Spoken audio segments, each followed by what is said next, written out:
Welcome to another Superior Health Wednesday, joined as always by Jim LaJoy, Executive Director with Superior Health Foundation. Good morning, or how are you today? I'm still on morning time. Yeah, I'm doing great. Thanks, Ben. Good. And we have a guest with us this morning. Tam, if you'd like to introduce yourself, who you are, and what you do. Sure. Thank you. Thank you for having me. My name is Tammy Rosa. I'm the Nutrition Program Manager at UPCAP. We are it's Upper Peninsula Commission for Area Progress. It's a nonprofit community service organization that serves all 15 counties of the Upper Peninsula. Good. And today we're talking about food insecurity and what your two organizations are doing together to make that better for folks in the UP. And Jim, this has been a long conversation that's been going on and something that started a while ago. If you could kind of talk to us how we got to this point and how you got involved with UPCAP. Well, you're right. It goes back several years, and addressing food insecurities has always been on our radar. One of those proactive projects that we felt we needed to address at some point with Superior Health Foundation, but it really rose to the top with COVID because there's always been a need to address getting healthy foods and vegetables to people and finding access to healthy food in the Upper Peninsula. But then, this thing called COVID hit us, and that only exacerbated an existing problem. So we decided, along with our board of directors and our grants committee team, that we would address food insecurities over a 2-year period. So we had approximately around a little bit more than $1.2 million to award over a 2-year period. And last year at this time, we convened a stakeholder meeting in Marquette, and we had the largest group of stakeholders that we've ever had for proactive grant giving. They came from all across the Upper Peninsula, and through that, we developed the RFP. We put the RFP out last summer, and just this past fall, we gave out our first grants to 4 different organizations, more than $500,000 in grants, and of that amount, about $300,000 for the first year went to UPCAP for this prescription for health program that we're going to be talking about today. So it was a good fit for us, and it was a great fit, I think, for them. They needed some resources to kind of open up their food as medicine program and get that thing going. And Tammy's going to tell us all about the progress of that today. Sure. Yep, let's go right to that. Let's talk about the program and the progress that you've seen so far. Sure, absolutely. The Upper Peninsula Food as Medicine program, UPCAP is providing the overall coordination for the program, but really it's a very large collaborative effort with many agencies and organizations throughout the entire region, which was one of the main reasons that we were so attracted to this. We really wanted to be a part of something that was going to be able to address food security region-wide. And so we're very excited, and we certainly appreciate the funding and the assistance from the Superior Health Foundation to get this program developed, and now we're currently in the implementation stage. So the program itself is a prescription for health program, and what we've done is we're partnering with health care practitioners throughout the Upper Peninsula to be able to provide referrals for those individuals that meet our target population. Okay, so as it was mentioned, we're looking to really address food security region-wide, in particular for those individuals that, they may have some economic barriers to being able to access fresh produce, in particular throughout our region, which in many areas is, we have a lot of distance sometimes between stores or farm markets, and it's not always easy access.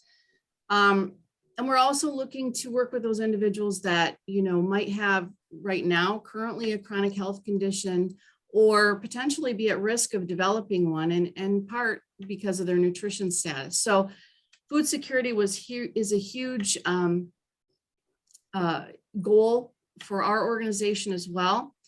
When we put this together, we had, the goal of addressing kind of an overarching resource sharing entity so that we can share best practices throughout the region, also all of the resources. So the referrals that are made from the healthcare organizations get sent over to the 211 call center at UpCap. Those referrals are processed and individuals will be enrolled into the program. For those individuals that do qualify and participate in the program, they'll receive $15 a week in vouchers for fresh produce at participating farm markets. We were also very excited. We have this first year, we have 10 participating farm markets. And so we were able to get coverage in all 3 regions of the Upper Peninsula with the markets. I think we have right now 3 in the Eastern region, 3 in the Central, and 4 in the Western region. So we're really excited about that.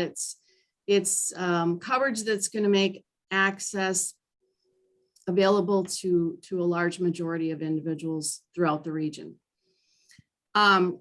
Additionally, we also realize that, it's great to get new produce and, use some of these items. Sometimes people aren't sure what maybe they could do with the produce or maybe which ones are healthiest for them to choose. So another component that we included in the grant program was nutrition education. So one of our partners, we're fortunate to be partnering with MSU Extension. And so they're providing nutrition education in a 6-week workshop. And so for those individuals that would like to also participate in that, they can earn an additional $40 in vouchers on top of, the other vouchers, the $300 to be able to use at those farm markets. So really a great way to increase access for those target populations, and, that could really use that in their daily diet. Our region is one that has, kind of a shorter growing season. Our weather can be unpredictable, and we're seeing that, in fact, this year in particular, things are getting a little bit of a late start. And so one of the things that we really recognized early on during development was that there really needs to be some additional infrastructure, some strengthening of networks and some infrastructure so that we can do things like extend the growing season a little bit per se. And so what we did is we wrote in some infrastructure development, primarily in the form of cold food storage grants. And so we had a total of 12 cold storage grants available. And right now, year to date, we've already awarded 9 of the 12. And so we're really excited about that because what that means is we've awarded 3 grants to farms in each of the 3 regions of the Upper Peninsula. And in the next week or 2, we are going to start the purchasing process. So they'll be able to purchase all of the materials. There's some educational components that are built into that. We have some technical assistance available for them. And so the goal is to have the structures all up, built, and ready to use, hopefully by the end of this growing season.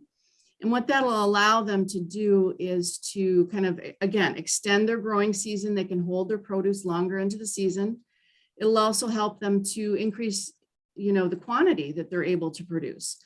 We heard from a lot of farmers and they said, this is really a tough, sometimes growing season to be able to get your product to market, because there's such a short timeline that you have to when you grow the product, pick it, and get it to market, so it's still at its freshest and it's still in its most nutritious state. So they are very excited about this, and so are we. I think this is going to be a great, help to the agriculture in the area, in the region. It's, these farms are meeting together and sharing best practices already. So we're really excited about that. We know this is something that, is there for the foreseeable future. It's not going to go away in the next year. So we're excited about that. There's a few other pieces that we had built into this grant, some things we added on after we actually had the full development. One of those was, as we looked at access, we identified, again, we know, in the UP, we know that there's a lot of distance in between many towns and stores and farms. And transportation is often a real problem for people. They may not have a vehicle or be able to get to a market very easily. We have a lot of food deserts, they call them. So what we're fortunate, one of our partners, again, is Lions of Michigan, and they are contributing to the grant process in several ways, but one of them was to help contribute some additional funding we're going to put into potentially being able to deliver some of this produce to people that may have access issues or transportation problems. So we're excited about that, and we're looking at really getting some volunteer development in there too, so that we can continue this on over a long period of time. And then we do have one other piece to this, which we're really excited about, which is evaluation. One of the goals here is to put together a program that's not only region-wide, but that's going to be around for a long time. That's going to be sustainable. And we really feel like we've done that from day one, planned to make it sustainable for years to come. And part of that is by being able to show outcomes, right? So we're doing a lot of data collection. We're looking at health outcomes and participation.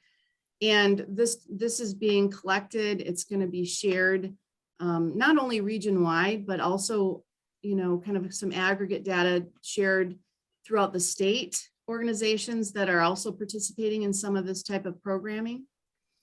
And our goal really with that is to be able to, kind of get that information out there, let others see how important and what an impact putting together programming like this can have for residents throughout the state, and hopefully, be able to really impact legislation down the road so that we're able to maybe have some sustainable, funding for many years to come.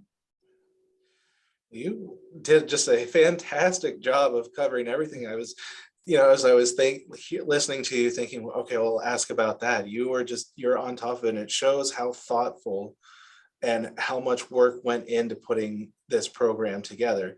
And that's in talking with Jim a lot of times, it's one of the things that they really focus on when they're awarding grants is what are these programs that are not just a one and done situation, that are sustainable beyond this. And it sounds like you're really building that system, pardon the gardening or the phrase, but from the ground up, so that it has a whole shelf life and will last for years to come.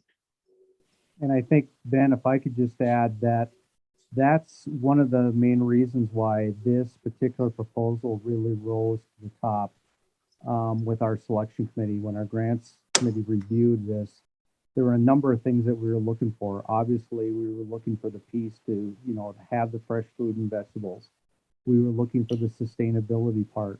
The fact that they had a number of like-minded partners willing to roll up their sleeves and do that type of work meant a lot. Certainly bringing in, the refrigeration part of it, that was a key component for this as well.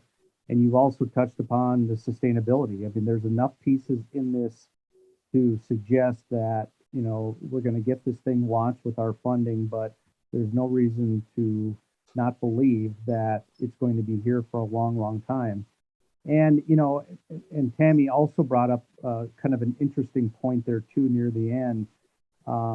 Because of the nature of this proposal, one of the requests that we had to UpCap was to really have a diverse and really up-to-date plan about how you're going to evaluate this, because oftentimes evaluation can be a little bit difficult. But Tammy just rolled out, as we listen to that, how they're going to evaluate it. And those are the types of things that we're looking for. So this was really a well thought out proposal. There was a lot of collaboration that went went into this. And it's not often that we get proposals that are pretty much ready-made. And this one was one of those. And that's the reason that, you know, they're receiving, I think, more than $640,000 in funding over a 2-year period to really get this moving well. Yeah. Well, and just in looking at the numbers on the website for the program ahead of time really puts it in perspective of when it says like 1 in 7 people in the UP, 14%. So anytime you're at the line in the grocery store, one of those people might not, they're making decisions on what they can and can't afford, if they can even get to the store at the time. So really, this isn't something that's, you know, oh, there might be some people affected by this. This is a lot of our neighbors, a lot of the people around us that are being affected by it. And yeah, absolutely. I mean, absolutely. And I think now, you know, you add the food insecurities and then you add the inflationary issues that we're going through right now in the cost of products. This is a discussion that I hear even when I go grocery shopping about the prices of things and people having to make choices. And the fact that this proposal is addressing a segment of that population that truly needs that help, get those vouchers, you know, be able to have healthy fruits and vegetables is an important component of this, because with everything that's going on in our world and all the, you know, negativity, just having a healthy diet is of utmost importance. And, you know, we applaud UpCap and the work that they've done and putting this together, because this was no small task. There's a lot of moving pieces with this. And, you know, we're thankful to Tammy, her team, and all the collaborators who have really gone the extra mile to ensure the success of this program. yeah. Well, again, this has all been very thorough. I thought I would have to do a little bit more speaking today, but I'm thankful when I don't. But I think the one thing, if there is anything for people that are in a place that they might want to help, either with supporting any part of this program or helping their neighbors fight food insecurity, is there any call to action that we can invite people to, or whether it's education, whether it's giving, or just anything that the rest of us can do to help out? Sure. Well, you know, if they do visit the website, we have a landing page on our website at upcap.org. And, you know, that gives a good overview of a lot of the different pieces that we talked about. But one of the things we're hoping to build on, and like I said, we kind of added it in after the initial proposal, was looking at potentially in the different regions where there are transportation issues, you know, really looking at a little bit of development with maybe friends and neighbors or volunteer organizations that, you know, may be able to do some home delivery for those folks that aren't able to, you know, get out and access that produce.